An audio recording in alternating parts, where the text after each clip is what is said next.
இனி விரிவான செய்திகள். தேர்தல்கள் செயலகம் முன்பாக இன்று பகல் எதிர்ப்பு ஆர்ப்பாட்டம் ஒன்று இடம்பெற்றுள்ளது. பொது கூட்டணியின் கட்சித் தலைவர்கள் மற்றும் உறுப்பினர்கள் இந்த எதிர்ப்பு ஆர்ப்பாட்டத்தில் கலந்து கொண்டதாக எமது செய்தியாளர்கள் தெரிவிக்கின்றனர்.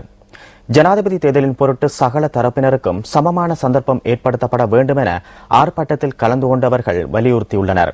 அரசு அதிகாரத்தை தன்னிச்சையாக பிரயோகித்து சட்ட மீறல்களில் ஈடுபடுவதற்கு இடமளிக்க கூடாது என்றும் எதிர்ப்பில் ஈடுபட்டவர்கள் தேர்தல்கள் ஆணையாளரிடம் கோரிக்கை விடுத்துள்ளனர்.